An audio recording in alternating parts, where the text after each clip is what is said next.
మనం 15వ కీర్తనని అధ్యయనం చేస్తూ వస్తున్నాం.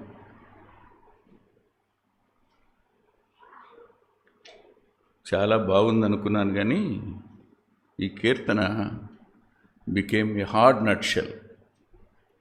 నాకు చాలా కఠినమైనదిగా అనిపించింది. స్కెచ్ అన్నాను, యథార్థవంతుని ప్రవర్తనకు స్కెచ్ అన్నాను. వ్యక్తిత్వం, ప్రవర్తన రెండు ఎప్పుడు కలిసి ఉంటాయి. ఒక వ్యక్తి యొక్క వ్యక్తిత్వం, అతని ప్రవర్తన వేరు కాదు. సహజంగా పిల్లలకు మనం వ్యక్తిత్వాన్ని పెంపొందింపజేస్తాం. లోకరీతిగా వ్యక్తిత్వానికి ఏది మూలం? క్యారెక్టర్కి ఏది మూలం?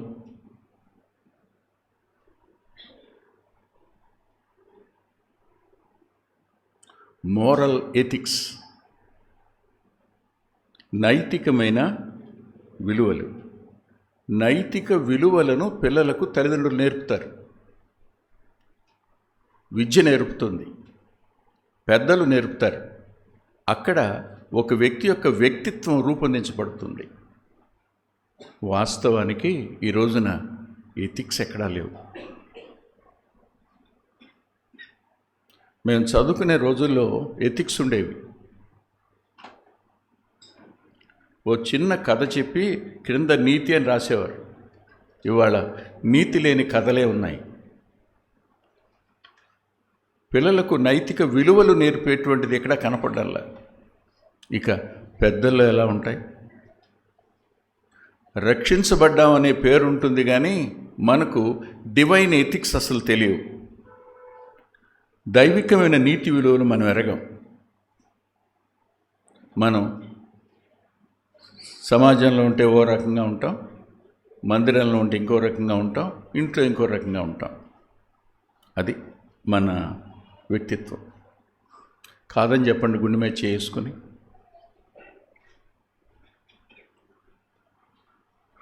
బాధతో ఈ మాటలు చెప్తున్నాను. ఆయన మన అంతరంగాన్ని చూస్తాడు, మన వ్యక్తిత్వాన్ని పరిశీలన చేస్తారు. మన వ్యక్తిత్వం ఆయన కళ్ళ ముందు ఎలా ఉంది? Is it right the sight of God? ఎక్కడో ఆలోచనకి మన క్రియలకు మధ్యలో ఉండే సంబంధం.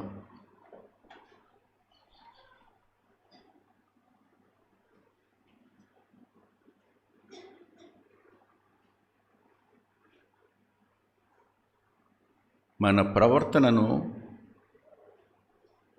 ఏవి ప్రభావితం చేస్తాయి? వాటి మీద మనం దృష్టి ఉంచడం మంచిది అన్నది నా అభిప్రాయం.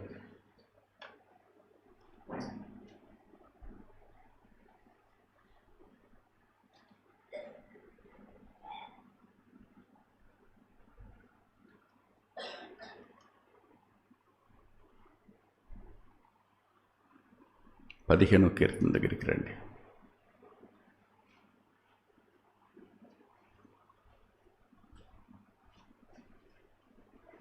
ఈ కీర్తనలో అనుసరించవలసినవి ఉన్నాయి, విడిచిపెట్టవలసినవి ఉన్నాయి.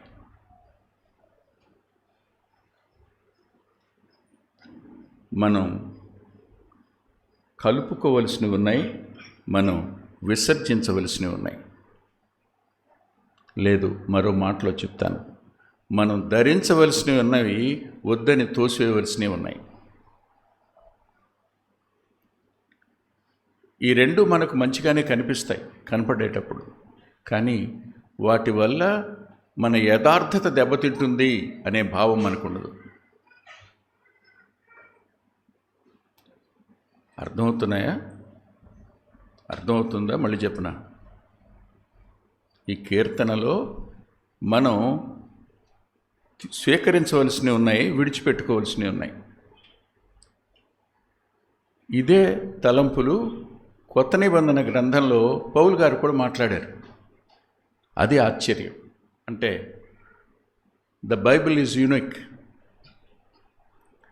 ఎక్కడ ఒకదానికొకటి ఘర్షణ పడవు. తెలియక అనుకుంటాం అంతవరకే. నేను ఈ కీర్తన దగ్గరికి రావడానికి ముందు పౌలు గారి దగ్గరికి వెళ్ళి కొన్ని మాటలు చూసే కీర్తన దగ్గరికి వద్దాం. తల్ల వంచి ప్రార్థన చేసుకుందాం.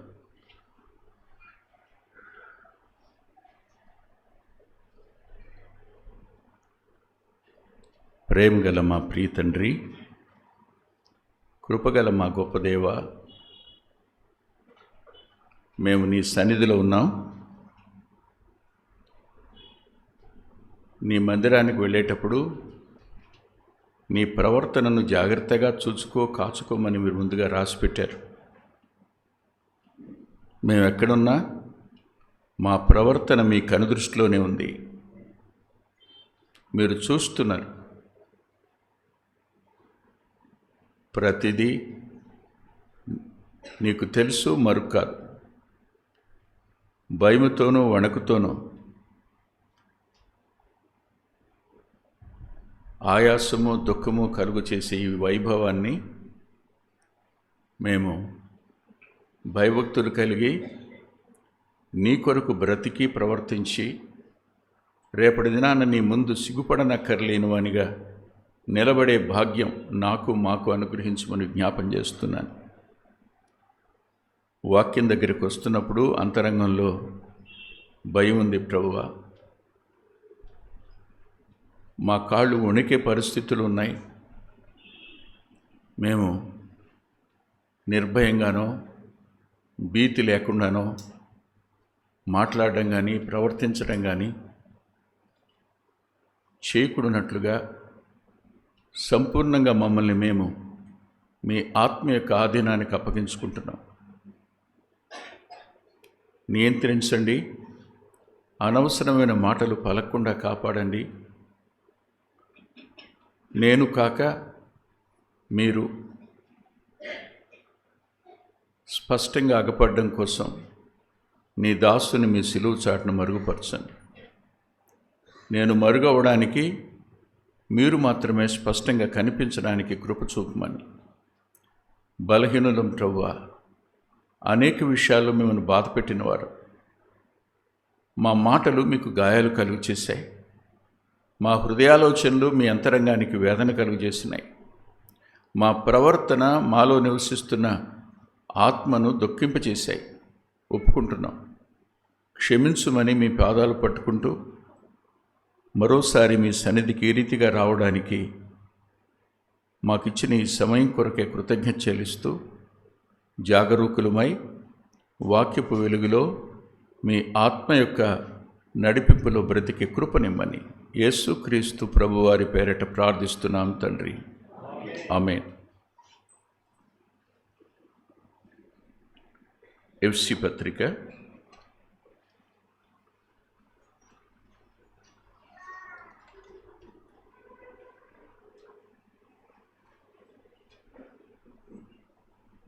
4వ అధ్యాయం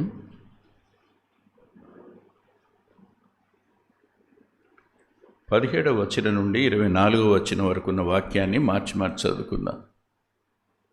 ఎఫ్సి పత్రిక 4వ అధ్యాయం 17వ వచనం నుండి 24 వరకు. ఓ పని చేస్తారా? 17 బ్రదర్స్ చదవండి, 18 సిస్టర్స్ చదువుతారు. అలా మార్చి చదవండి. స్టార్ట్ చేయండి. ప్రభు ముందు సాక్ష్యమిచ్చుచున్నాను.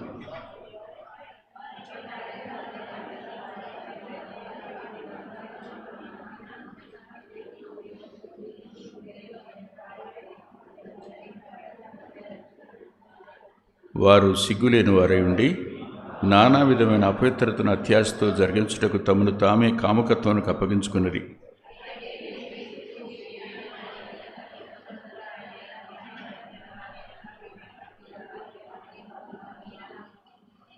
కావున మునుపటి ప్రవర్తన విషయంలోనైతే మోసకరమైన దురాశల వలన చెడిపో మీ ప్రాచీన స్వభావమును వదులుకొని నీతియు యథార్థమైన భక్తియు గలవారై దేవుని పోలికగా సృజించబడిన నవీన స్వభావమును ధరించుకొనవలెను. ఇక్కడ ప్రవర్తనను విభాగించి చూపించాడు పౌలు గారు.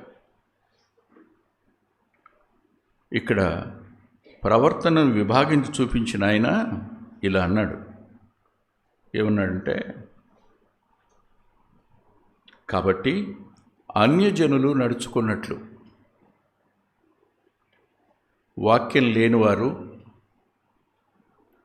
దేవుడు లేనివారు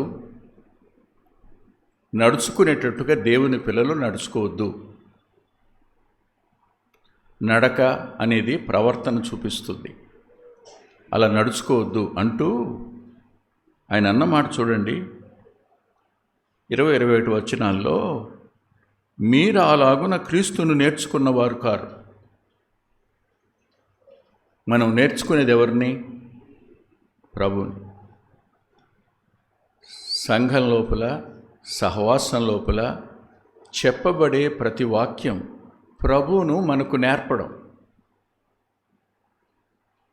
ప్రభువును మనం నేర్చుకుంటున్నాం. Learning Christ is the motto of preaching. క్రీస్తుని నేర్చుకోవడం అనేది వర్తమానం యొక్క ఉద్దేశం అంతే. క్రీస్తును నేర్చుకునేటట్లు, క్రీస్తు ప్రభువుని మనం నేర్చుకుంటే ఆయనలాగా ప్రవర్తిస్తాం. మన మధ్యలో ఒక తమ్ముడు నాతో మాట్లాడుతూ, అన్నయ్య అతడు మాట్లాడుతున్నాడు, మీలాగే మాట్లాడుతున్నాడు, మీలాగే ఆగుతున్నాడు, వర్తమానం మీ మాదిరిగానే చెప్తున్నాడు అన్నాడు. ఇక్కడే పెరిగాడు కదయ్యా అన్నాను. ఇక్కడే పెరిగాడు. ఎవరిని నేర్చుకున్నాడు చెప్పండి? ఎవరు నేర్చుకున్నాడు? మాట్లాడండి. నేర్చుకున్నది వెంకటరత్నాన్ని, అందుకనే లోపాలు ఉంటాయి. అదే ప్రభువు నేర్చుకుని ఉంటే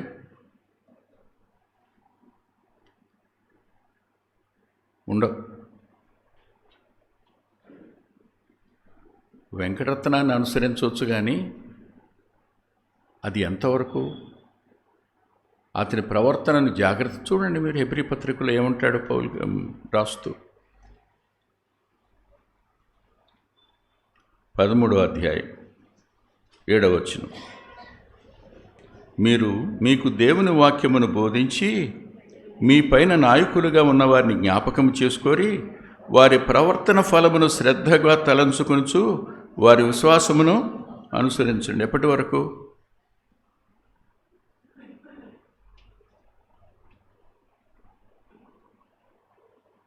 అంతవరకు వాళ్ళు ఎలా ఉన్నారో చూసి, is it they are right model for us? వారు మనకి సరైన మాదిరేనా? అయితే ప్రవర్తించవచ్చు, అలా మాట్లాడవచ్చు. కానీ ఏ సేవకుడు సంపూర్ణమైన మాదిరి కాజాలడు. కొంతమేర మాత్రమే. ప్రభు ఒక్కడే. గురువు అయినా బోధకుడైనా ఆయన ఒక్కడనే పిలవాలి, ఇంకెవరిని పిలవడానికి వీల్లేదు. మనం ఆయన నేర్చుకుంటే ఆయనలాగా ఉంటాం.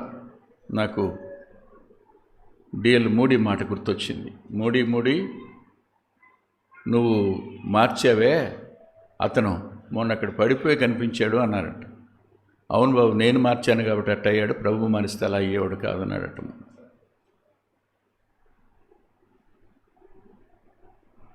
ప్రభువుని నేర్చుకోవడం అనే పదం రండి ఎఫెసీ పత్రిక దగ్గరికి.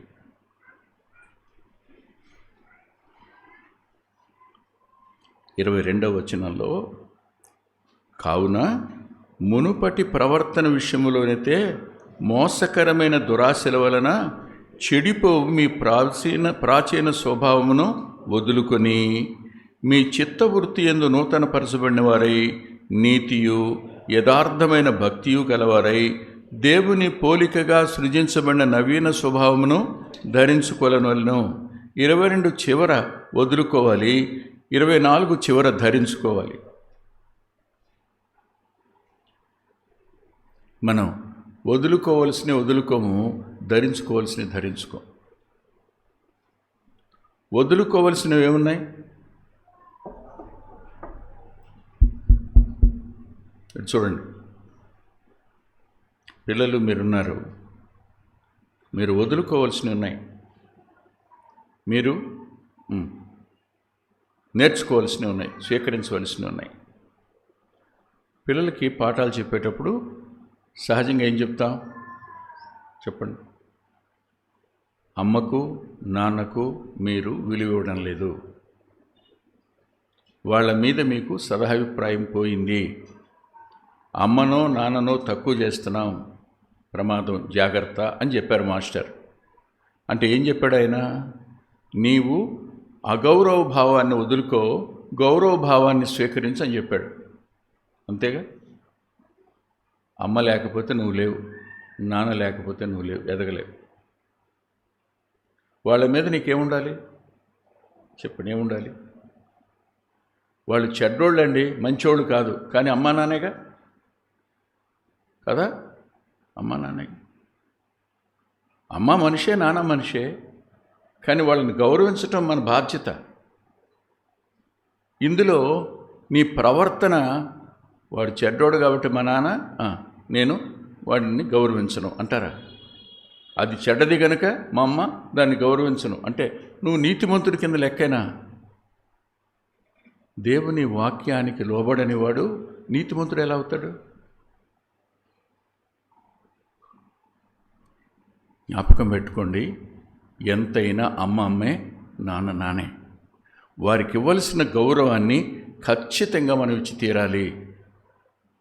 ఇది పిల్లలకి చిన్నప్పుడు నేర్పుతారు. నేర్పేటప్పుడు వారు చెప్పేది వేరుగా ఉంటుంది. దేవుడు వేరు, మాస్టారు వేరు, అమ్మా నాన్నలు వేరు. మూడు కేటగిరీస్ ఇవి. ఎవరికి ఇవ్వవలసిన గౌరవం, ఎవరికి ఇవ్వవలసిన మర్యాద వాళ్ళకి ఇవ్వాలి. ఇది మనం నేర్చుకోవాలి.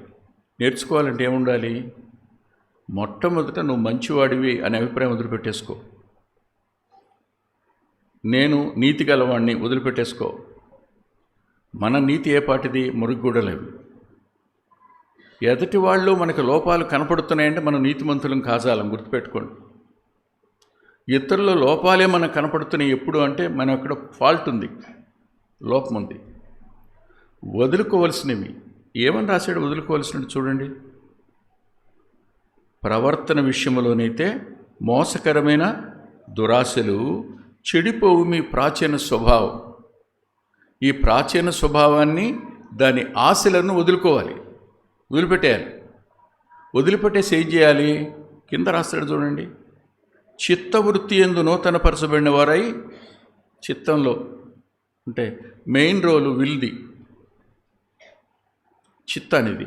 ఈ చిత్తవృత్తి యందు నూతనపరచబడిన వారై నీతియు యథార్థమైన భక్తియు దేవుని పోలికగా సృజించబడిన నవీన స్వభావమును ధరించుకున్నవారై, ఆత్మస్వభావం ఇది. రక్షించబడినప్పుడు మనం దైవాత్మ చేత దర్శించబడ్డాం, ఆత్మకు నివాసం అయ్యాం, మనలో ఆత్మ స్వభావం వచ్చింది. కానీ మనం గుర్తించనిది ఏమిటి అంటే, మనం ఆత్మ స్వభావం గలవారం అని గుర్తించకుండా శరీర స్వభావం ప్రకారమే ప్రవర్తించడం ప్రారంభిస్తాం. మనలో ఇద్దరున్నారు, శరీరం ఉంది, ఆత్మ స్వభావం ఉంది. శరీర స్వభావం, ఆత్మ, ఈ రెండింటిలో దేన్ని వదిలిపెట్టుకోవాలి? శరీర స్వభావాన్ని వదిలిపెట్టుకోవాలి, ఆత్మ స్వభావాన్ని ధరించుకోవాలి. అంటే నిలకడగా ఉండాలి, స్వీకరించాలి, అలా అనుసరించాలి అని అర్థం. ఇప్పుడు మన ప్రవర్తన ఎలా ఉంటుంది?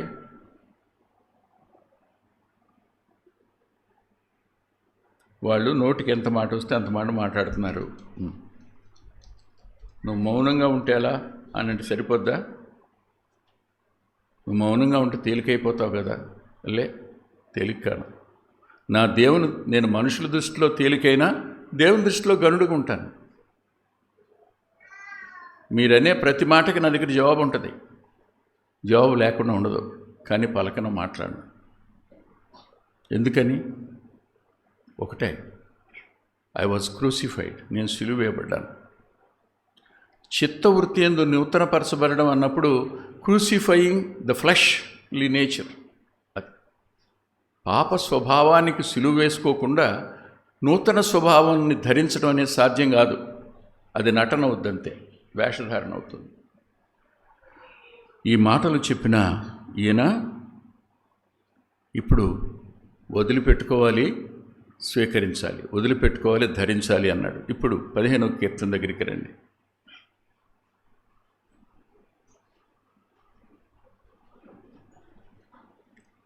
15వ కీర్తన దగ్గరికి వస్తే 2వ వచనం అంటాడు, యథార్థమైన ప్రవర్తన కలిగి నీతిని అనుసరించుచు. అంటే ఏముండాలి? యథార్థమైన ప్రవర్తన కలిగి నీతిని అనుసరించుచు. మనం దేన్ని ఫాలో అవ్వాలి? నీతిని, రైచియస్నెస్. ఫాలో అవ్వడం అంటే, నీతిని అనుసరించడం అంటే ప్రభువే నీతి. ప్రభువుకున్న పేరేంటి? దేవుని నీతి అని. ఎవరిని అనుసరించాలి మనం? ఆయన్ని అనుసరించాలి. నెంబర్ 1 బాగుంది. ఇంకోటి, నీతిని జరిగించేవాడు నీతి క్రియలు జరిగించేవాడు ఉంటాడు. నీతిని జరిగించేవాడు నీతి క్రియలు కలిగిన వాడుగా ఉంటాడు. యోబు గారు తన గురించి తను ఏం చెప్తారో చూడండి ఒకసారి. యోబు గ్రంథం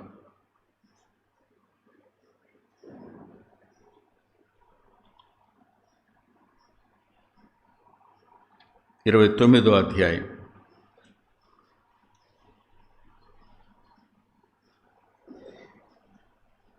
14వ వచనం.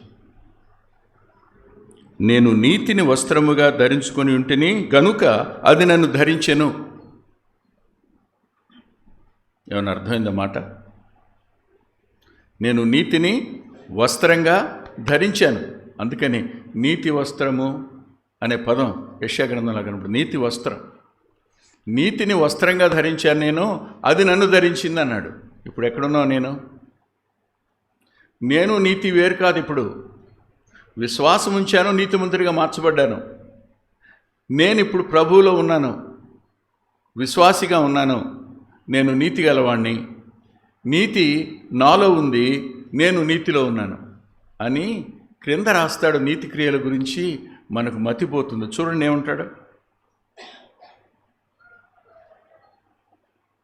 15వ వచనం. గుడ్డివారికి నేను కనులైతిని, కుంటివారికి పాదములైతిని, దరిద్రులకు తండ్రిగా ఉంటిని, ఎరుగని వారి వ్యాజ్యము నేను శ్రద్ధగా విచారించితిని, దుర్మార్గుల దవడ పళ్లను ఊడగొట్టి తిని, వారి పళ్ళలోంచి దోపుడు సొమ్ము లాగివేసి తిని,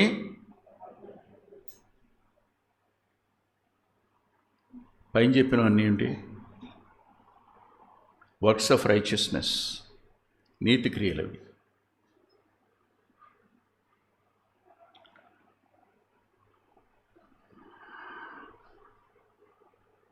కళ్ళై, కాళ్ళై, తండ్రి, పక్షపాతం లేని న్యాయాన్ని కలిగి ఉన్న ప్రవర్తన నీతి ప్రవర్తన. ఇందులో ఏమున్నాయి చెప్పండి? క్రియలు ఉన్నాయి. మనం నీతిని గురించి చాలా ఎక్కువ చెప్తాం కదా, కానీ నీతి క్రియ ఒక్కటి కూడా చేయం. అంటే మోసపోయి చేయమని నేను అనడంలా. ఎవరైనా నిజమైన అవసరతలో ఉన్నప్పుడు నీవు నిలబడడం అనేది ఎవరి కోసం చెప్పండి? ఎవరి కోసం? నీతి కొరకు. నీతి కొరకు ఆకలి దప్పిక కలవాడు ధన్యుడు అన్నాడు. అంటే ఆకలి దప్పిక అంటే నీతిగా జీవించాలని, నీతిగా ప్రవర్తించాలని, నీతి క్రియలు చేయాలని 3గా విభాగించండి. నీతిగా జీవించాలి, నీతిగా నేను ప్రవర్తించాలి, నీతి క్రియలు చేయాలి. ఈ 3 ఉండాలి నాలో. ఎక్కడున్నాయి మనకి ఈ 3? నీతిమంతులుగా తీర్చబడ్డాం, రైట్, కానీ ప్రవర్తన వేరుగా ఉంటుంది. క్రియలు అసలు మృగ్యం అయిపోయినాయి.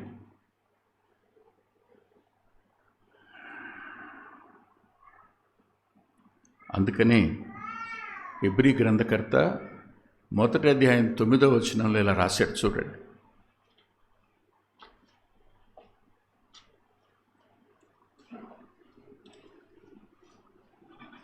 నీవు నీతిని ప్రేమించితివి, దుర్నీతిని.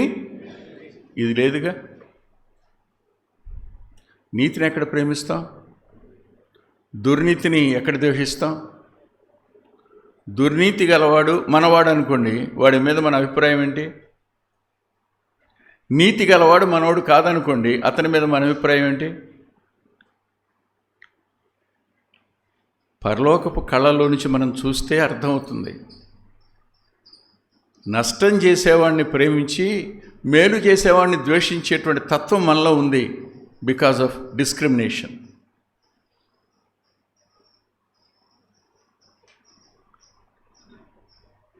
మావాడు అనుకోండి, ఎన్ని తప్పులు చేసినా పర్వాలేదు.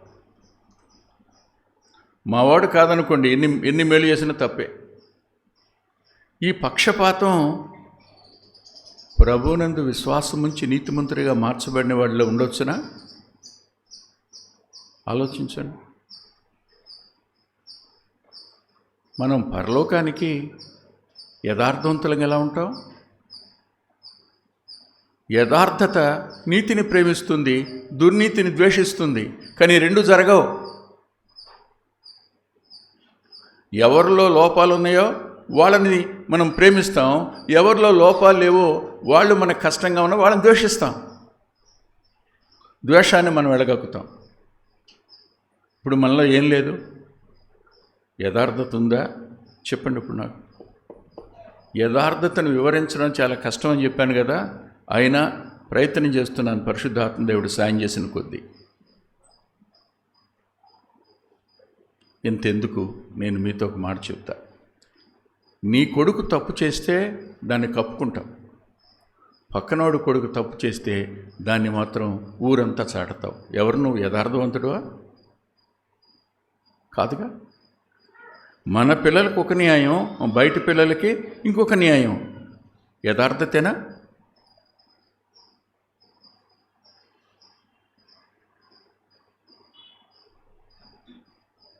నీతిని ఎక్కడ ప్రేమించినట్టు, దుర్నీతిని ఎక్కడ ద్వేషించినట్లు? ఇది దేవుడు మన నుండి కోరుకుంటున్నది. మళ్ళా తిరిగి ఇక్కడికి వచ్చేయండి.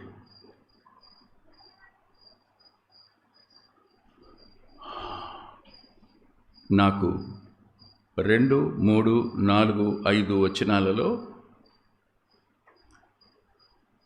యథార్థ ప్రవర్తన 2a కనిపించింది. నేను చెప్తున్నాను వినండి. 2b, 3a, 3b నాలుక. జాగ్రత్తగా వినండి. నిజం పలకడం నాలుగు పని కదూ. కొండెములు ఆడకపోవడం నాలుగు పని, నింద మోపకపోవడం నాలుగు పని. ఇదంతా నాలుక.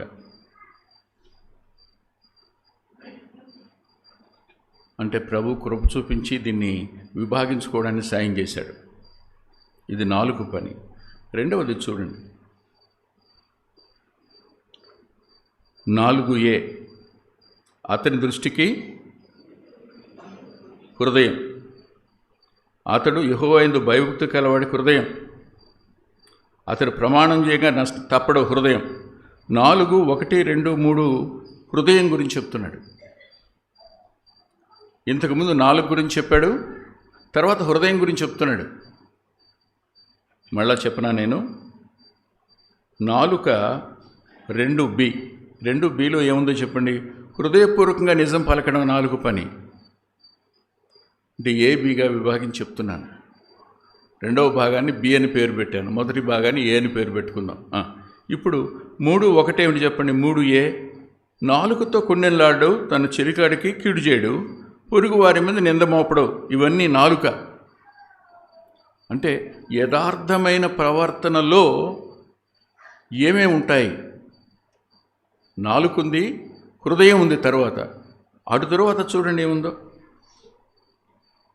తన ద్రవ్యమును వడ్డీకేడు, నిరపరాధిని చెరపడానికి లంచం పుచ్చుకోడు, ఈ ప్రకారం చేయవాడు ఎన్నడను కదల్చబడడు. ఏముంది? డబ్బుంది, ధనం ఉంది. ఒక వ్యక్తి యొక్క ప్రవర్తనను అత్యధికంగా ప్రభావితం చేసేవి ఇవే. 1 హృదయం, మొదటిది నీతి, రెండవది హృదయం, మూడవది నాలుక, నాలుగవది ధనం.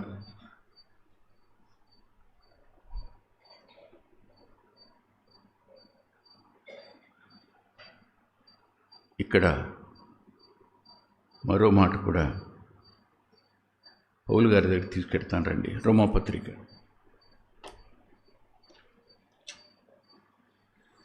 12వ అధ్యాయం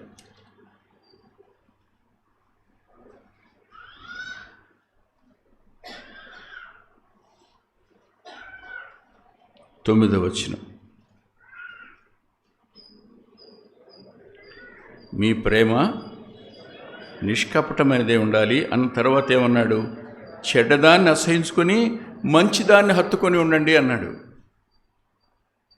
ఇక్కడ రివర్స్ మంది. చెడ్డదాన్ని హత్తుకొని మంచిదాన్ని అసహించుకుంటాం.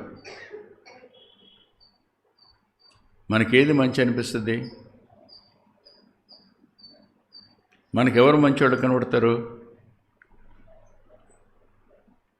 డబ్బున్నవాడు మంచివాళ్ళు కనబడతారు, అంతేగా. ఆఫీసర్స్ మంచివాళ్ళు కనబడతారు. ఇంకా ఎంత మంచివాడైనా దరిద్రుడు అనుకోండి, బాగా దిక్కులేనివాడు అనుకోండి, మనకు మంచివాళ్ళగా కనిపించడు అసలు. అంటే మనలో ఏముంది చెప్పండి? పక్షపాతం ఉంది. యథార్థత ఎలా అవుతుంది? అది కాదు కదా. ఇక్కడ రాస్తూ అబ్బాయి చెడ్డదాన్ని అసహించుకుండయ్యా, మంచిదాన్ని హత్తుకుండయ్యా అంటున్నాడు. ఇదంతా ఎందుకు చెప్తున్నాడో తెలుసా మీకు? 12:2 ఏమిటి చెప్పండి? సజీవ యాగంగా మిమ్మల్ని మీరు దేవుని సమర్పించుకోండి. అందుకు చెప్తున్నాడు ఈ మాటలందరూ. ఆయన మన కోసం సజీవ యాగం అయ్యాడు. మీరు కూడా ఆయన కోసం సజీవ యాగంగా ఉండాలంటే మీరేం చేయాలి చెప్తున్నాడు. ఇవన్నీ 12వ అధ్యాయం 1 నుంచి 9, 10 ఇవన్నీ కూడా ఎక్స్ప్లెనేషన్ దానికి.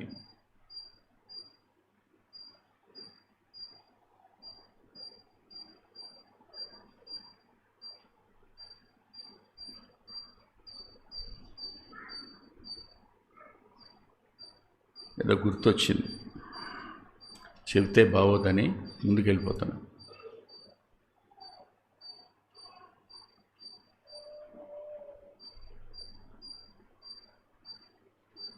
అందరూ చూసేటప్పుడు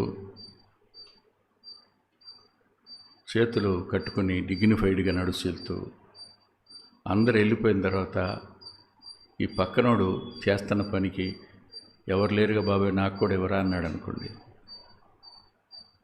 అర్థమైంది మీకు?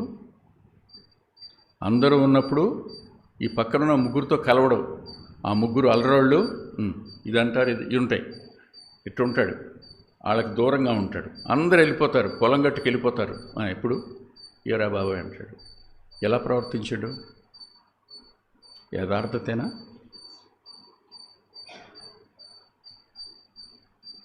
టీచర్ ఉన్నప్పుడు ఎలా ఉంటారు? టీచర్ గారు లేనప్పుడు ఎలా ఉంటారు? క్లాస్లో ఇన్విజిలేటర్ స్ట్రిక్ట్గా ఉన్నప్పుడు ఎలా ఉంటారు? ఇన్విజిలేటర్ బయటకు వెళ్ళిపోయినప్పుడు ఎలా ఉంటారు? డిఫరెన్స్ తెలీదా? మన ప్రవర్తనలో ఏం లేదు, అప్రైట్నెస్ లేదు, ఇంటిగ్రిటీ లేదు. దుఃఖం అనిపించటంలా, బాధగా లేదు. దినాలు త్వరితగతిన గడిచిపోతున్నాయి. భూమి ప్రమాద స్థితిలోకి వచ్చే పరిస్థితులు కనబడుతున్నాయి. ప్రభు వచ్చేస్తే మేలు అనిపిస్తుంది ఏ రోజుకి ఆ రోజు. ఆయన ఈరోజు వచ్చేస్తే మనం సిద్ధంగా ఉన్నాం. రక్షించబడ్డాం, వెళ్ళిపోతాం, రైటే కాదన్నాం. కానీ సిద్ధపడ్డామా? సిగ్గుపడనక్కర్లేని వారుగా ఉన్నామా? దిద్దుకోవలసిన వాటిని దిద్దుకోగలుగుతున్నామా? తప్పుని ఒప్పుకోగలుగుతున్నామా? పశ్చాత్తాపడుతున్నామా? క్షమించమని అడుగుతున్నామా? లేదు. ప్రాణం పోయినా సరే నేను మాత్రం నా నాలుగుతో క్షమాపణ కోరను, అంతే. I'm always right. నేను ఎప్పుడు తప్పు చేయనండి, ఎప్పుడు రైటే చేస్తా. నిజమా? ఎప్పుడు తప్పు చేయరా? ఎప్పుడు తప్పు చేయలేదా? మరి అయితే నీతిమంతుడు లేడు. అందరూ గొర్రెలవరే, లేఖనం తప్ప నువ్వు రైటా? యథార్థతేనా? నీ మీద నీకున్న అభిప్రాయమే తప్పు అయినప్పుడు how you are going to claim as I'm integrated person అని? నేను యథార్థత కలిగిన వ్యక్తిని నిన్ను నువ్వు ఎలా చెప్పుకోగలుగుతావు? ప్రమాదం కదా.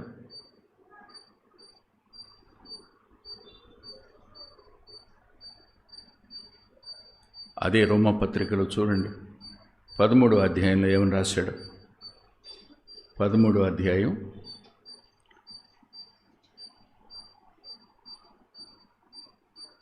12వ వచనం. రాత్రి చాలా గడిచి పగలు సమీపంగా ఉన్నది కనుక మనము అంధకార క్రియలను విసర్జించి తేజస్ సంబంధమైన యుద్ధోపకరణములను ఇక్కడ కూడా విసర్జించవలసి ఉన్నాయి, ధరించవలసి ఉన్నాయి కదా. రోమపత్రిక 13, 12, 13 వచనాలు. 12 చాలండి. ఇప్పుడు మీరు నన్ను తిట్టుకోనండి చెప్తాను. ఎవరికి సెల్ ఫోన్స్ ఉన్నాయి ఇక్కడ? లేనిది ఎవరు అడిగితే బాగుంటుందేమో. సెల్ ఫోన్లు లేని వాళ్ళు ఎవరు అని అడిగితే సరిపోద్ది కదా. 7వ తరగతి కుర్రాడు సెల్ ఫోన్ కొంటావా, నన్ను దూకి చచ్చిపోమంటావా అంటున్నాడంట. అటు చదివేది 7. సెల్ ఫోన్ కొంటావా, నన్ను 3 అంతస్తులు పెంచి దూకి చచ్చిపోమంటావా? ఏం చేయాలి చెప్పండి? అసలు అమ్మా నాన్నల్ని ఎలా ఏడిపించేస్తున్నారో తెలుసా? అసలు వాళ్ళు మిమ్మల్ని బ్రతికించడానికి ఎంత కష్టపడుతున్నారో మీకేమైనా తెలుసా? వాళ్ళ శ్రమ మీకేమైనా అర్థమవుతుందా? ఇక 10th వస్తే సెల్ లేనోడు లేడు, ఇంటర్మీడియట్ వస్తే టచ్ ఫోన్ లేనోడు లేడు, ఇక డిగ్రీకి పీజీకి వస్తే చెప్పక్కర్లేదు, తెల్లవారులు అందులోనే. లేకపోతే 10వ తరగతోడికి కళ్ళజోడు దిగుపడద్దండి. ఇంటర్మీడియట్కి రాగానే గుండెకి ఎందుకండి, బీపీ ఎందుకు వస్తుందండి వాళ్ళకి? రాత్రిపూట సెల్ ఫోన్తో ఎక్కువ సమయం గడపటం లేదు అని ఎవరు చెప్తారు ఇక్కడ? భార్య దారిని భార్య, భర్త దారిని భర్త, పిల్లల దారిని పిల్లలు. అందరికీ ఏం చెప్పండి? సెల్ ఫోనా హెల్ ఫోన్ రాది? విసర్జించావా? యుద్ధోపకరణాలు ధరించాలంటే అర్థం ఏంటి? అరే నశించిపోతున్న వాళ్ళ కొరకు, వేదనలో ఉన్న వారి కొరకు, దుఃఖం గుండా ప్రయాణం చేస్తున్న వారి కొరకు, కృంగిపోయిన వారి కొరకు మన వంతు మనం ఏం చేస్తున్నాం? విజ్ఞాపన చేస్తున్నావా? ప్రార్థన చేస్తున్నావా? ఆ సమయాన్ని సద్వినియోగం చేసుకోగలుగుతున్నావా? ఏం ధరించాం? మనం ధరించింది సెల్ఫ్ సింపతి. నాకు అన్యాయం జరిగింది, నన్ను మోసం చేశారు. ఇవి గుర్తుపెట్టుకోండి. సెల్ఫ్ సింపతి కంటే దారుణమైన పాపం మరొకటి లేదు. గాడ్ అలౌడ్, అంతే. దేవుడు అనుమతించాడు. దేవుడే అనుమతించాడు అనుకుంటే బాధ ఏముంటుంది? గాడ్ అలౌడ్, దేవుడు అనుమతించాడు, థ్యాంక్స్ చెప్తాం అంతే. 100 మాటలు అన్నారు, దేవుడు అనుమతించాడు.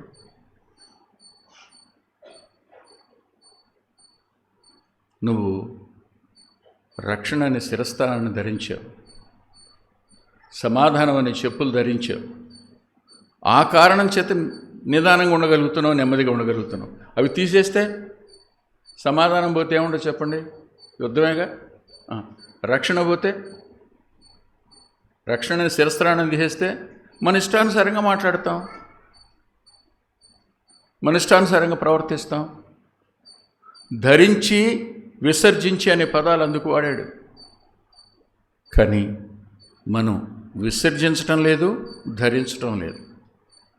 మన ఇష్టానుసారంగా ప్రవర్తించడానికి మనం అమ్మేసుకున్నాం తిరిగి శరీరానికి సంపూర్ణంగా లోబడే దౌర్భాగ్య స్థితిలోకి మనం వెళ్ళిపోయాం.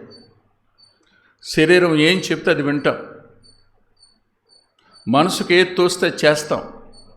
నిబద్ధత లేదు. నిబద్ధత లేనివాడు యథార్థవంతుడు ఎలా అవుతాడు?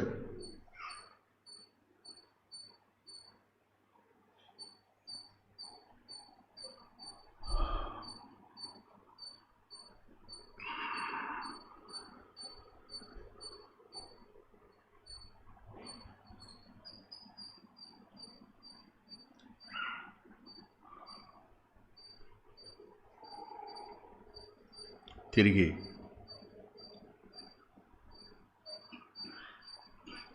యోహాను గారు ఒక ఉదాహరణ చూపించాడు. భలే ఉదాహరణ అది. యోహాను మొదటి పత్రిక 3వ అధ్యాయం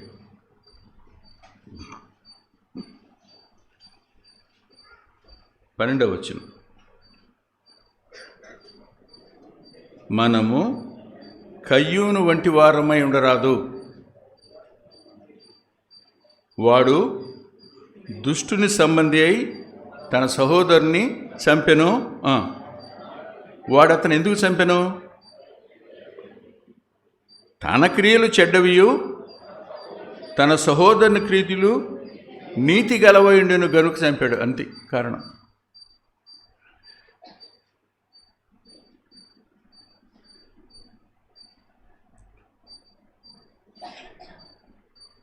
నాకు స్నేహితుడు ఉండేవాడు. అరే, నువ్వు నేను ఒకే వయసు వాళ్ళం. ఒక మాట చెప్పాలంటే నీకంటే నేను కొంచెం పెద్దవాడిని వయసులో, కానీ నిన్నేమో అండి ఏమండి అని పిలుస్తారు, నన్నేం పేరు పెట్టి పిలుస్తారు ఎందుకని అడిగేవాడు. నేనేం చెప్పాలి? ఎత్తుగా లావుగా ఉన్నాను కాబట్టి లేరా అని చెప్పనా? ఇంకేలా అన్నాడు, అదేంట్రా నిన్ను చూస్తే వాళ్ళకి పెట్టబుద్ధి అవుద్దా, నన్ను చూస్తే కొట్టబుద్ధి అవుద్దా ఏంట్రా అని. నేనేం చెప్పాలి? కాదులేరా, నేను కనపడగానే పాపం ఏమి లేదు కాబోలు అని అనుకుంటున్నారేమో లేరా, నువ్వు రిచ్ మెన్లా కనపడతావేమో లేరా. ఇదంతా ఎక్కడొచ్చింది?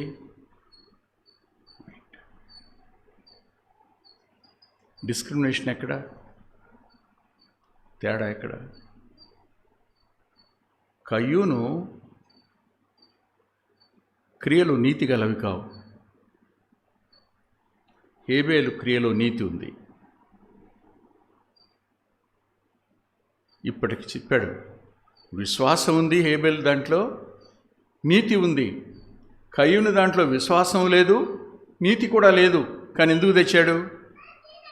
ముందు కయ్యూనే తెచ్చినట్టు ఉంటుంది కదా. నేను ఇలా నా ఎజంప్షన్, హేబేలు వాళ్ళ మదర్తో చెప్తూ ఉండుంటాడు, అమ్మ మరి ఈ కట్టుకున్న ఈ వస్త్రం ప్రభువే కదా, నువ్వు కట్టుకున్నా, నాన్న కట్టుకున్నా, అన్నయ్య కట్టుకున్నా, ఎవరు కట్టుకున్నా ఈ వస్త్రం ఎవరు ఇచ్చారు మనకి? ప్రభువే కదా ఇచ్చాడు. ఇందును బట్టి నేను ప్రభువుకు బలర్పించాలనుకుంటున్నానమ్మా, నా మందలో తెచ్చి బలర్పిస్తానమ్మా అన్నాడు అనుకోండి వాళ్ళమ్మ నాన్నతో. అది విన్నాడు అనుకోండి కయ్యూను, ఏమనుకుంటాడు? రేపు బర్త్డే వస్తుంది అన్నయ్యది, కాబట్టి కంపల్సరీగా నేను ఏదైనా తీసుకుని వెళ్ళి ఇవ్వాలి అని భార్య భర్తతో చెప్పాడు అనుకోండి. ఇప్పుడు భార్య ఏమనుకుంటుంది? ఆయన అన్నాడు కాబట్టి నేను కూడా చేయాలనుకుంటుంది. పిల్లలు ఏమనుకుంటారు? పక్కింటి వాళ్ళ ఇంటి వాళ్ళు ఏమనుకుంటారు? ఇవ్వాలనుకుంటారు, కానీ ఉద్దేశం రైటేనా? విన్నారు కాబట్టి ఇవ్వాలి కాబట్టి ఇవ్వడం అంతే. అందులో గౌరవం లేదు, దేవుని మీద ప్రేమ లేదు, దేవుని మీద విశ్వాసం లేదు, అసలు ఆ క్రియలో నీతే లేదట కయ్యూను. ఇప్పుడు చెప్పండి, హేబేలుని కయ్యూను చంపాడు ఎందుకు? తన క్రియలు చెడ్డవి, అతని క్రియలు. ఇవాళ ఎదుటివాడి సాక్ష్యాన్ని హత్య చేయడానికి గల కారణం ఇది కాదా?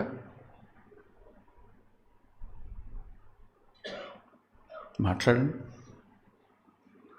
మన గురించి, మన దగ్గర ఎవరైనా ఒకరి గురించి మంచి మాట్లాడారనుకోండి, వెంటనే మనం ఏమంటాం? విను ఊరుకుంటామా? మౌనంగా ఉంటామా? వెంట అబ్బా వాళ్ళ సంగతి నాకు తెలుసులేదు బ్రదర్, మీరు చెప్పకండి అంటాం. అయిపోయిందిగా. అది నీ పని నా పని కాదుగా. ఒకవేళ వాళ్ళు మన వెల్ విషర్స్ అయితే, వాళ్ళు అతని వల్ల నష్టపోయే ప్రమాదంలో ఉంటే ఖచ్చితంగా చెప్పు. అది కూడా దేవుడు నీకు చెప్పమని మనసులో ప్రేరణిస్తే చెప్పు. లేకపోతే నోరు మూసుకునుండు. వాళ్ళ సాక్ష్యం వచ్చేయాల్సిన అవసరమే లేదు. వాళ్ళు ఎలాంటి వాళ్ళే, నువ్వు కాదుగా లెక్క చెప్పాల్సింది. వాళ్ళకి వాళ్ళు లెక్కబెట్టి చెప్పుకుంటారు, అంతవరకే. హేబేలును చంపడం ద్వారా తన పగను చల్లార్చుకున్నాడు. హేబేలు నీతి గలవాడు, అతని క్రియలో నీతి ఉంది. మన క్రియలో నీతి ఉందా? దేవుని దగ్గర నుంచి ఏమీ ఆశించలా. నీతి అంటే ప్రతిఫలాపేక్ష లేకుండా చేసే క్రియ. నీతి క్రియ అంటే వాళ్ళ దగ్గర నుంచి మనకు మెప్పు వస్తుందనో, వాళ్ళ దగ్గర నుంచి మళ్ళా రేపొద్దున ఇంకేదైనా మనకు లభిస్తుందనో చేసే క్రియ కాదు. నిస్వార్థంగా ఎక్స్పెక్ట్ నథింగ్ ఇన్ రిటర్న్, తిరిగి వాళ్ళ దగ్గర నుంచి ఏదో వస్తుందని ఆశించకుండా చేయడం. దేవుడు ఏదో ఇస్తాడని కాదు. ఈ వస్త్రం దేవుడిచ్చింది బలి చేసి ఏదేనులో, బయటున్నా ఇదే వస్త్రం కట్టుకోవడానికి ఆయనే కారణం. కాబట్టి ఆయన కృతజ్ఞత కలిగి పనిచేద్దాం అనుకున్నాడు అతనంతే. దానికోసం ప్రయారిటీకి వచ్చాడు. ఆ ప్రయారిటీ ఏ స్థాయికి వెళ్ళిందంటే, మందలో మొట్టమొదట పుట్టిన వాటినన్నింటినీ వేరు చేశాడు. మంద 10 గొర్రెలే ఉండుంటాయా, 100 ఉండుంటాయా, ఎన్ని ఉన్నాయో తెలియదు. అందులోంచి తొలుచూరు పుట్టిన వాటిని వేరు చేశాడు. తొలుచూరు పుట్టిన వాటిలో బలమైన వాటిని వేరు చేశాడు. బలమైన వాటిలో కొవ్విన వాటిని వేరు చేశాడు. ఏం చేశాడు చెప్పండి? Supreme importance to the lord in his priority. దేవునికి అత్యున్నతమైన ప్రాధాన్యత ఇచ్చాడు. ఏముంది అతని క్రియలో? విశ్వాసం ఉంది, నీతి ఉంది. దేవుడు ఏదో చేస్తాడని ఆశించాల. దానివల్ల తన ప్రాణం పోగొట్టుకున్నాడు. అందుకనే ఈ విశ్వాస యాగంలో ప్రాణం పోయినా పర్వాలా. ద్వేషించేవారు ద్వేషించనివ్వండి, అవమానించేవారు అవమానించనివ్వండి, బాధ పెట్టేవారు బాధ పెట్టనివ్వండి, మనం మాత్రం సజీవ యాగంగా ఉండాలని నిర్ణయం తీసుకుందాం. ఇది యథార్థత.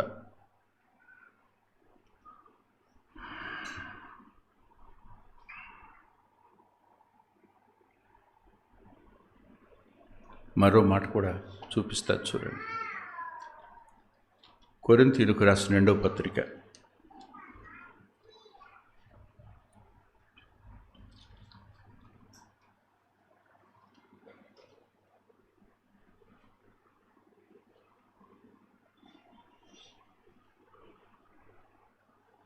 8-9 వచనాలు.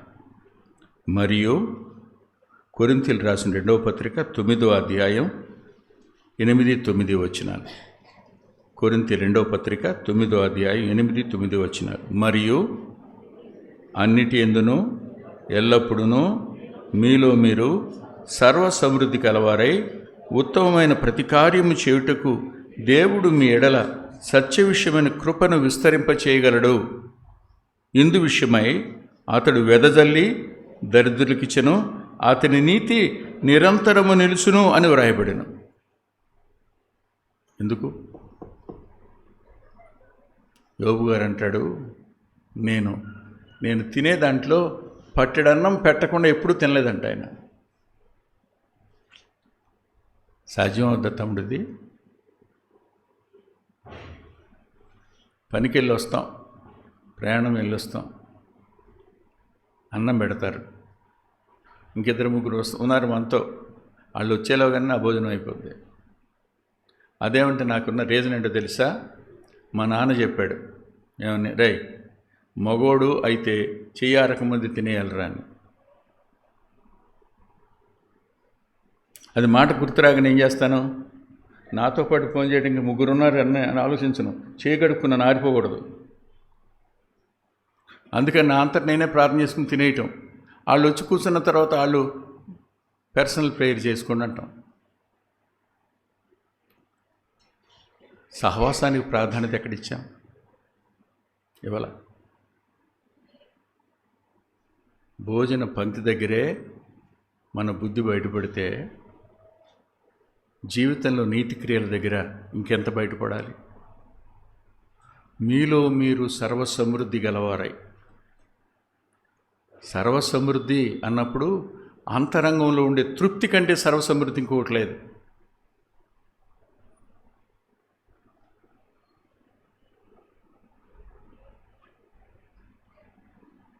నాకు తెలిసిన వ్యక్తులు ఉన్నారు, రియల్లీ దే ఆర్ పూర్. వాళ్ళు పేదలు, కానీ వాళ్ళు తమకు కలిగిన దాంట్లో ఎదుటి వారికి ఇవ్వడంలో అసలు వాళ్ళంత ఐశ్వర్యవంతులు లేరు. నేను రాఘవి గారి బుక్ రాయడానికి రేపల నుంచి ఒక లోపలికి ఊరికి వెళ్ళాను. ఆ ఊరి పేరు నక్షత్ర నగర్ అనుకుంటాను. అక్కడ అప్పటికే నాకు వెట్టుగా ఉంది, కళ్ళు తిరుగుతున్నాయి. వెళ్ళి వాళ్ళు ఒక మంచం వేశారు, ఇంటి పక్కన నీడలో పండుకున్నాను. నాతో వచ్చిన వాళ్ళందరూ అక్కడే కూర్చున్నారు. నేను నిద్రలోకి వెళ్ళిపోయా. సరిగ్గా ఒక హాఫ్ అన్ అవర్ నిద్రపోయాను. ఆ 1 అవర్ నిద్రపోయాను. లేచాను. లేవగానే వాళ్ళు భోజనం చేయమన్నారు. నేను పెట్టమన్నా. నేను తిన్నా. నాతో పాటు వీళ్ళు తిన్నారు. అయిపోయింది. వాళ్ళు లోపల నుంచి ఒక నక్షత్రం చేపను తెచ్చారు. పెద్ద చేప ఎండబెట్టింది. అయ్యా ఇది మీరు పట్టుకెళ్ళండి అయ్యా అని. వాళ్ళ ఆయన అన్నాడు, లోపల పెద్ద శంకు కూడా ఉండాలి కదా, అది కూడా తెచ్చిచ్చేయి. అది కూడా తెచ్చిచ్చారు. నిజానికి వాళ్ళకి ఇచ్చే గుణం చూసి ఏడుపు వచ్చింది నాకు. వాళ్ళ ఇంట్లో ఉన్న 2 ఆ 2 నాకు ఇచ్చారు. మొన్నటి వరకు నా పుస్తకాల అరమారాలో 2 ఉండేవి. వారి పేదరికంలో వాళ్ళు అన్నాలు ఉండారు. వాళ్ళ పేదరికంలో వాళ్ళ ఇంట్లో ఉన్నది నాకు ఇచ్చారు. చాలా విలువగా చూస్తాను ఇప్పటికీ వాటిని. నేను ఏమి ఉంది వాళ్ళలో? సమృద్ధి గలవాళ్ళు. దేంట్లో? They are rich in giving. ఉండి కాదు, మనసుండి, నీతుండి. ఇవ్వడం అనేది వ్యసనం కాదు, ఇవ్వడం అనేది నీతి క్రియ. మన వంతు మనం చేయడం ఇతరులకి దేవుడు కోరుకుంటాడు. ఆ నీతి నిలుస్తుంది అన్నాడు. అంటే అర్థం ఏంటో తెలుసా? నిత్యత్వంలో అంటాడు, నేను ఆకలి కొన్నానయ్యా, నువ్వు అన్నం పెట్టావు అంటాడు. నిన్ను దప్పికొన్నానయ్యా, నువ్వు నాకు నీళ్ళు ఇచ్చావు. ఇందాక తమ్ముడు చార్లీ ఒకటి షేర్ చేశాడు కదా, దాహం అవుతుందంట, అడుగుదాం అనుకున్నా అంట, ఆయన అడిగితే తాగుదాం అనుకున్నా అంట, ఆయన అడగల. అప్పుడు ఒక పాఠం నేర్చుకున్నాడు, నేను మంచిళ్ళు తాగేటప్పుడు ఎదట వారిని అడిగి వాళ్ళకి ఇచ్చిన తర్వాత తాగుతానని. ఏ హ్యాబిట్ ఇది? రైచియస్ హ్యాబిట్ ఇది. నీతి కలిగిన అలవాటు. ఇది నేర్చుకోవడం. ఆ నీతి నిలుస్తుంది నిత్యత్వంలో. ఈ నీతి క్రియలు ఎక్కడ ఉన్నాయి మనలో? ఉన్నాయా? ఎదుటివాడిని మంచోడంటే ఓర్చుకోలేం, ఎదుటివాడిని ప్రేమిస్తే తట్టుకోలేం, ఎదుటివాడిని మన ముందు ఘనపరిస్తే ఓర్చుకోలేం. మనం నీతిమంతులు. క్రీస్తు ప్రభు రక్తం మరణ పునరుద్ధానాల యందు విశ్వాసం ఉంచాం కాబట్టి నీతిమంతులమే కానీ మన బతుకుని బట్టి కానీ మన క్రియలను బట్టి కానీ we are not going to prove our self as righteous. మనం నీతిమంతులమైన ప్రవర్తన వల్ల, క్రియల వల్ల నిరూపించుకోలేము.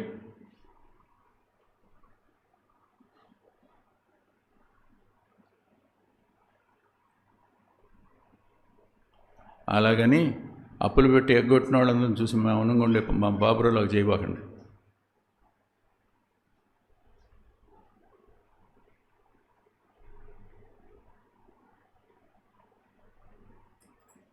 బాబురావు నన్ను తిట్టుకోవడం నాకు తెలుసు కాబట్టి చెప్పాను. అందుకే అంటాడు, అధిక నీతిమంతుడు కావద్దు అంటాడు. నీతిమంతుడిగా ఉండు, అధిక నీతిమంతుడిగా ఉండొద్దు అంటాడు. అంటే అర్థం ఏంటి చెప్పు? ఇవ్వు, అప్పు చేసి ఇవ్వబాకు. జేబులో ఉన్నది ఇవ్వు, అడ్డం ఉండి తెచ్చి ఇవ్వబాకు. అది అధిక నీతి అవుద్ది. సేవకుడికైనా అప్పు చేసి ఏమి ఇవ్వకండి. ఇప్పుడు దేవుడు చెప్పడంలో ఇవ్వమని అలా. నీకు కలిగిన దాంట్లో దేవుని పనికైనా, దేవుని పనికే కలిగిన దాంట్లో ఇస్తే మిగతా వాటి విషయంలో అప్పు చేసి ఇమ్మన్నాడు ఆయన.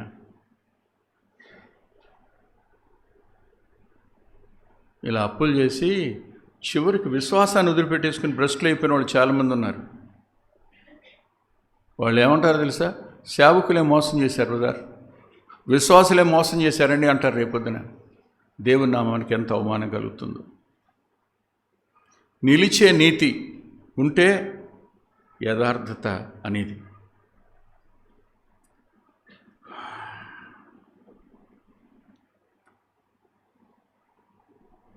ఇంకొక మాట చెప్పి ముగిస్తాను నేను.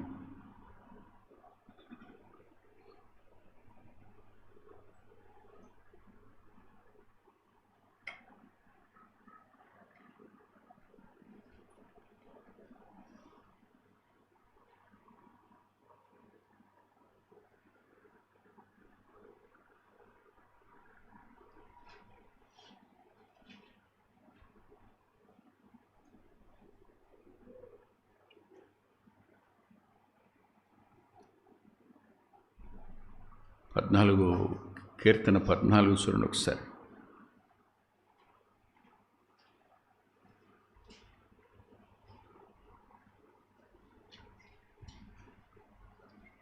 రెండు మూడు వచనాలు చూడండి. వివేకము కలిగి దేవుని వెతకువారు కలరేమో అని యెహోవా ఆకాశం నుండి చూచి నరులను పరిశీలించెను. వారందరూ దారి తొలగి బొత్తిగా చెడి ఉన్నారు, మేలు చేయువారెవరునూ లేరు.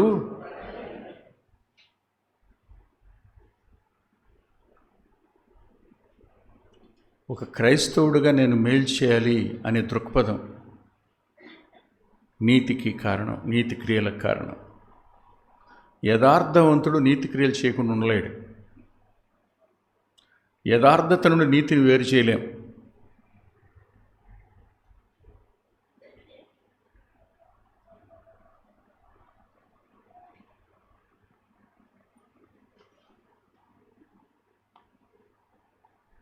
ఐదవ వచనంలో ఒక మాట ఉంది. ఎందుకనగా దేవుడు నీతిమంతుల సంతానపక్షంగా, అంటే నువ్వు నీతిమంతుడు అయితే, నీ క్రియలు నీతిగలవైతే నీ సంతానాన్ని కూడా దేవుడు విడిచిపెట్టడు. నీతి నిలవడం మాత్రమే కాదు, అది నీ సంతానానికి కూడా చెందేదిగా ఉంటుంది. యథార్థ ప్రవర్తన కలిగినవాడు నీతి కలిగినవాడుగా, నీతి క్రియలు కలిగినవాడుగా ఉంటాడు. యథార్థతకు, నీతికి, నీతి ప్రవర్తనకు, నీతి క్రియలకు ఉన్న సంబంధం ఇది. బహుశా నేను 100% జస్టిఫై చేయలేకపోయిన రోజు, కానీ నాకు కలిగిన ఆ కొద్ది వెలుగును మీకు పగిలిన మాటలతో చెప్పగలిగాను అనుకుంటున్నాను. మిగిలింది వచ్చేవారం చూద్దాం. తలలో ఉంచుకుందాం. ప్రేమగల తండ్రి, పరిశుద్ధుడైన గొప్ప దేవ, మీ కృపకు మమ్మల్ని అప్పగించుకుంటున్నాం. మీ సహాయాన్నే కోరుకుంటున్నాం. యథార్థత, నీతి అనే దగ్గర మా వ్యక్తిగత జీవితాలు నీ వాక్యపు వెలుగులో స్పష్టంగా మా లోపాలు మాకు కనపడుతున్నాయి. క్షమించమని పాదాలు పట్టుకుంటూ యోగ్యమైన రీతిలో పాలు పొందే కృపనిమ్మని యేసుక్రీస్తు ప్రభువారి పేరిట ప్రార్థిస్తున్నాం తండ్రి. ఆమేన్.